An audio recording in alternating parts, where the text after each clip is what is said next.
కానీ ఒక వ్యక్తి గురుతర బాధ్యత తీసుకొని మీరు కోటీశ్వరులు కావడం కోసం మీరు రండి, మీ టీం తీసుకెళ్ళండి, మీకు మంచి ట్రైనింగ్ ఇస్తా, కోటీశ్వరులు కావడం కోసం టిప్స్ చెప్తా అంటే కొంతమంది ఇట్లా కూర్చొని కారణం చెప్పుకుంటూ కూర్చున్నారండి. మనం ఎప్పుడు అక్కడ ఉంటారండి, మనం ఎక్కడ ఉంటాం, ఎక్కడ ఉంటాం. నెక్స్ట్ మీటింగ్ రండి, ఒక గురుతర మన బాధ్యత తీసుకున్నాడు. ఫస్ట్ చెప్పిన డైలాగ్, అమ్మ లోపల అమ్మే ఉంటుంది, నాన్న లోపల నాన్నే ఉంటాడు, దేవుడి లోపల దేవుడే ఉంటాడు. ఈ ముగ్గురు గురువు లోపల ఉంటారండి. అలాంటి గురుతరమైన బాధ్యత తీసుకున్నప్పుడు గురువుగా భావించే దగ్గర ఉండేటువంటి సబ్జెక్ట్ మనం సంగ్రహిస్తే మనం గురువులుగా మారతాం. చాలా టీం డెవలప్ అవుతుందండి. ఒక్కసారి అందరూ కూడా నిలబడి గ్రాండ్ గా ఐటీసీ క్లాస్ ఇద్దాం డాక్టర్ రాజర్స్ గారికి. Ready start 1 2 3 ITC ITC ITC ITC ITC ITC ITC ITC ITC ITC ITC ITC జై ఐటీసీ జై జై ఐటీసీ జై జై ఐటీసీ జై డాక్టర్ రాజర్స్ అండి. నా పేరు సిరిలి శ్రీనివాస్, గ్రౌండ్ బ్యాక్. ప్రతి ఒక్కరికి జీవితంలో కానివ్వండి, బిజినెస్ లో కానివ్వండి, ఒక మోటివేషన్, ఒక ట్రైనింగ్ కావాలండి. ఎందుకంటే ట్రైనింగ్ తీసుకుంటే ఇంకా బెస్ట్ గా కావడం వల్ల మన ఇన్కమ్ సోర్స్ పెరుగుతుంది, ఒక లీడర్ క్వాలిటీస్ పెరుగుతాయి, దాంతో మనలాంటి లీడర్స్ స్టార్ట్ చేసిన అవకాశం ఉంది. అలాంటి వండర్ఫుల్ ట్రైనింగ్ ఈరోజు తీసుకున్నాం. ఇందులో బాగా నచ్చినటువంటిది స్ట్రాటజీ అండి. అంటే మనకు ఉన్నటువంటి డబ్బును ఇంకా ఖర్చు కాకుండా పెంపొందించుకునే విధానం ఏదైతే ఉందో అదే విధంగా టీం బిల్డ్ చేసుకుని లైఫ్ లాంగ్ ఇన్కమ్ అనే విధంగా తీసుకోవాల్సిన విషయం బాగా నచ్చిందండి. థ్యాంక్ యూ అండి. ఇంతవరకు ప్రోగ్రామ్ ఇచ్చినటువంటి రాజస్ గారికి థ్యాంక్ యూ వెరీ మచ్ అండి. అందరికీ నమస్కారం అండి. నా పేరు కరీంనగర్ చిగురుమాడి. ఈరోజు జరిగిన మీటింగ్లో సార్ మంచి సక్సెస్ఫుల్ స్పీచ్ ఇచ్చారు. మెయిన్ అన్నిటికంటే ముందుగా మనం కాంటాక్ట్ లిస్ట్ తీసుకొని అందరికీ ఫాలో అయ్యి టీంలు బిల్డప్ చేసుకొని అభివృద్ధి చెందాలని కోరుకుంటున్నాను sir. Thank you. Good evening everyone. నా పేరు సుధీర్ మూర్తి. నేను యాక్చువల్లీ జాబ్ చేస్తూ ఉంటాను. ఇప్పుడు ఇక్కడికి వచ్చిన తర్వాత చాలా మోటివ్ అంటే చాలా విషయాలు తెలుసుకున్నాను. స్ట్రాటజీ అనేది చాలా బాగా నచ్చింది. మనం ఎట్లా లైఫ్ స్టైల్ ఎట్లా ఉండాలి, ఎట్లా ఇన్వైట్ చేయాలి అని నేను రాజేష్ సార్కి పర్సనల్గా చాలా థ్యాంక్స్ చెప్తున్నాను. నేను ఇంకా ఇప్పుడు ఇక్కడికి వచ్చిన తర్వాత చాలా మోటివ్ అంటే చాలా విషయాలు నేను టీమ్ డెవలప్మెంట్ చేయాలని నేను కోరుతున్నాను. Thank you everyone. నేను ఫస్ట్ టైం మీటింగ్కి వచ్చానండి. నాకు ఈ మీటింగ్ చాలా బాగా నచ్చిందండి. Thank you very much. My name is Srikumar, coming from Warangal అండి.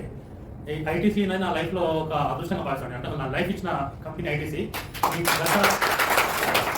గత 20 సంవత్సరాలు నెట్వర్క్ మార్కెటింగ్ ఉన్నానండి. నేను నెట్వర్క్ మార్కెటింగ్ ఎంత ఇష్టం అంటే నాకు నా మ్యారేజ్ కావడానికి ఒక 3 మంత్స్ జాబ్ చేశాను. 3 మంత్స్ జాబ్ చేసి మ్యారేజ్ చేసుకున్నాక 3 మంత్స్ తర్వాత ఆ కంపెనీ రిలీజ్ చేసి మళ్ళీ నెట్వర్క్ వచ్చేసాను. ఎందుకంటే మ్యారేజ్ కావడానికి నేను జాబ్ చేశాను. నెట్వర్క్ అంటే ఇష్టం. ఎందుకంటే సార్ నెట్వర్క్ లో అంతా ఇంకా ఎక్కడ లేదండి. అంటే అబ్బా కుబేరం కూడా దాటిపోతున్నాం. ఎందుకంటే ఒక కంపెనీకి ఒక సీఈఓ కానీ కొంత పరివారకే ఉంటుంది, కొన్ని వేల మందికి ఉపాధి ఇవ్వగలుగుతారు. కానీ మన దాంట్లో నెట్వర్క్ లో కానీ ఎన్ని లక్షల మందికి మనం ఉపాధి ఇచ్చే అవకాశం ఒక నెట్వర్క్ లో ఉంది. అంటే మనతో పాటు ఎంతమంది మనం చేసామనేది ముఖ్యము. నాకు ఈ కుబేర్ అంటే కుబేర్ మనం అంటూ ఉంటాము, కానీ సార్ ఈ ఎంటైర్ ఏటీసీలో చెప్పిన బెస్ట్ ట్రైనింగ్ మీరు అనుకుంటాను. ఎందుకంటే నాకు చాలా నచ్చింది. నేను అంటే నాకు ఎందుకు నచ్చిందంటే నేను సంపాదించాను కానీ డబ్బును దాచుకోలేను, ఖర్చు చేశాను. ఇవాళ సార్ ఇప్పుడు ట్రైనింగ్ తోని ఫైనాన్షియల్ ఎట్లా మనం సెటిల్ కావాలని చెప్పారు. అది చాలా నాకు హ్యాపీ అనిపించింది. ఇక నుంచి ప్రతి రూపాయిని ఎలా చేసుకోవాలని నాకు అర్థమైంది. ఇంకోటి ఏంటంటే మనకి ఎన్ని ప్లాన్స్ ఉన్నా ఏది ఉన్నా అక్కడ కూడా మనకు మనసు ఉండాలి. ఫస్ట్ దానికి మనసు ఉండాలి. అంటే ఒక అమ్మాయిని ప్రేమిస్తే మనం ఎంతగానో తప్పి తిరుగుతామో మనకు నచ్చిన కంపెనీలో ఆ విధంగా పనిచేయాలండి. ఎందుకంటే ఎందుకంటే ప్రేమించినప్పుడు మనం ఎన్ని ఇబ్బందులు అయినా పడతాం, కానీ మనం చేసే కంపెనీతో కూడా మనకు వచ్చే డబ్బులు ఇంత ఉన్నప్పుడు మన కష్టం అనుభవించాలి. అంటే చేయాలని చేస్తే ఎంత వస్తుంది. ఏదో వచ్చాము పోయామనే కానీ చాలా మంది ఏంటంటే జూమ్ క్లాస్ ఉన్నారు, కానీ డైలీ ఒక్కరిని రెఫర్ చేయలేకపోతున్నారు, జూమ్ ఇన్వైట్ చేయలేకపోతున్నారు. అది మనం ఏంటంటే డైలీ ట్రై చేయండి. మీరు ఎందుకు 30 రోజుల్లో ఒక్కరిని మనం రెఫర్ చేయలేమండి. చేయవచ్చు, మీరు ప్రయత్నం చేయండి. ఎందుకంటే 10-20 వేలు ఇచ్చే శాలరీ కూడా మనం డే అంతా పనిచేస్తామండి, కానీ లక్షల కోట్లు ఇచ్చి సంపాదించే నెట్వర్క్ లో మనం వర్క్ చేయలేకపోతున్నాం. కాబట్టి మీరు అందరూ మనసు పెట్టి పని చేయండి. ఎందుకంటే నాకు చిన్నప్పటి నాకు కొటేషన్ అంటే వే అని అది ఫాలో అవుతున్నాను ఇప్పుడు కూడా. అదే నాకు ఐటీసీలో వచ్చిన ఇంట్రెస్ట్ అండి. అంటే మనం నచ్చిన పని మనమే చేయాలి, ఇంకోటి చేయించదండి. మనం చేస్తేనే సక్సెస్ అవుతాం. అంటే ఇప్పుడు ఎగ్జాంపుల్ గా మనం ప్లాన్ చెప్పాలండి. ఏదో మనం వేరే వాళ్ళతో చెప్పచ్చు కాదు, మనం ప్లాన్ చెప్పాలి. మనం ప్లాన్ చెప్పినప్పుడు సక్సెస్ అవుతాం. ఎందుకంటే చాలా మంది చూడండి, ఎవరైతే ప్లాన్ చెప్పచ్చినలో వాళ్ళంతా సక్సెస్ అయ్యారండి. అది చూడండి, మీరు గమనించండి. ప్లాన్ చెప్పినంత వరకు మనం సక్సెస్ కావాలి.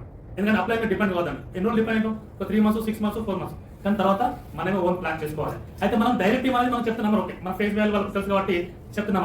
కానీ మన తర్వాత టీమ్ అనేది 3 మంత్స్ తర్వాత కొత్త టీం వస్తుంది, వాళ్ళకి ఎవరు చెప్పాలండి, మనమే చెప్పాలి. కాబట్టి బీ ప్రిపేర్. మన ఐటీస్ గురించి ప్రతి ఒక్క విషయం తెలుసుకోండి. మీకు ఉన్న ఓపెన్ గా చెప్పండి, అంటే లేని చెప్పకండి, ఉన్నట్టుగా చెప్పండి. సక్సెస్ అవ్వాలని కోరుకుంటున్నాను. ఇవాళ మనందరం ఏంటంటే కంపెనీ సీఈఓ అండి. ఇక్కడ కంపెనీ రూపాయి లేదు, మనమే సీఈఓ. అంటే మనం ఇప్పుడు చేసే బిజినెస్ లో మన మిస్టేక్స్ రిపీట్ అయితే అంటే మనం సక్సెస్ గా ఉండాలంటే మనకు క్లారిటీగా ఇవ్వాలి. ఆ విషయంలో నువ్వు ఒక క్లారిటీ ఉందండి నాకు. అందుకనే గత 5 years నుంచి ఐటీస్ లో ఉన్నాను, ఇన్కమ్ తీసుకుంటున్నాను. స్టిల్ నా ఈ రీసెంట్ గా 4 డైమండ్స్ మన టీంలో అయినాయి. రీసెంట్ 2.0 ఇక్కడ నుంచి డైమండ్స్ కానీ క్రౌన్స్ కూడా పడతాయి. అది మీకు హామీస్తున్నాను. మీరు కూడా కంపెనీ చెప్పినట్టు చేయండి. అదొకటి సార్. ఇంత మంచి ప్రోగ్రామ్ అరేంజ్ చేసిన లారా సార్ గారికి నా 20 కృతజ్ఞత తెలియజేస్తున్నాను. Thank you to all.